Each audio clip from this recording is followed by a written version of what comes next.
Ikatlong quarter, ikawalong linggo. Pinapanatili kong ligtas ang aking sarili. Sa araling ito, ang mga mag-aaral ay inaasahang: una, matutukoy ang mga tuntunin at pamamaraan upang maging ligtas. Ikalawa, makasusunod sa mga pamamaraan upang maging ligtas ang sarili mula sa kapahamakan. Ikatlo, malalaman ang kahalagahan ng mga tuntunin upang makaiwas sa mga sakuna. Para sa unang pagsubok, gumuhit ng masayang muka sa loob ng kahon kung ang gawain ay nagsasaad ng kaligtasan, at malungkot na muka kung hindi. Para sa gawain sa baliktanaw, lagyan ng check ang mga bagay na ligtas hawakan at paglaruan, at X naman ang mga bagay na maaaring magdulot ng kapahamakan. Kulayan ang mga larawan. Kaya mo bang iligtas ang iyong sarili sa anumang kapahamakan? Ano-ano ang dapat mong gawin upang maging ligtas ka, hindi lamang sa loob ng iyong tahanan, maging sa ibang lugar na iyong pupuntahan? Alamin natin ang mga pamamaraan at tuntunin upang manatiling ligtas. Iwasan ang paglalaro ng posporo o anumang bagay na makakasakit sa iyo. Iwasan ang paglalagay ng maliit na bagay sa bibig, ilong at tainga. Mag-ingat sa pag-akyat at pagbaba sa hagdan. Tumingin sa kaliwa't kanan bago tumawid sa daan. Panatilihing kasama ang nakatatanda kung nasa mataong lugar. Huwag sasama o makikipag-usap sa taong hindi mo kilala.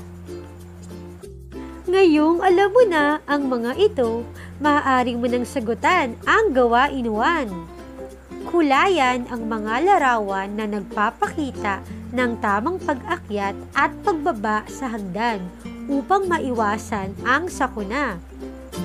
Gawain 2. Iguhit ang bituin sa kahon kung ligtas ang ginagawa ng mga bata at buwan kung hindi ligtas. Kulayan ang mga larawan.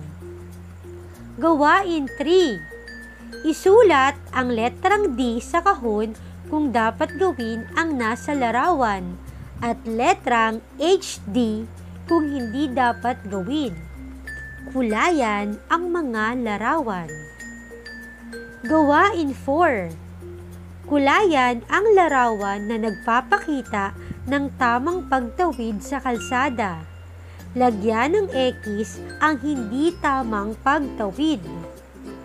Gawain 5. Kulayan ang larawan na nagpapakita na ikaw ay ligtas kapag nasa labas ng iyong tahanan o nasa mataong lugar. Gawain 6. Isulat at sabihin ang tawag sa bawat kasapi ng pamilya na maaaring samahan o makasama upang ikaw ay maging ligtas.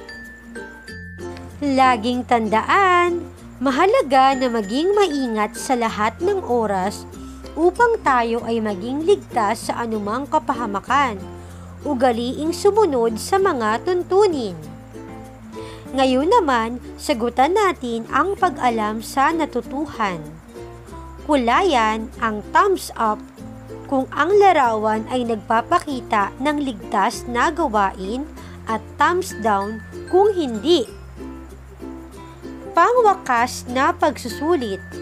Ikahon at kulayan ang larawan na tinutukoy sa bawat bilang. Pagninilay.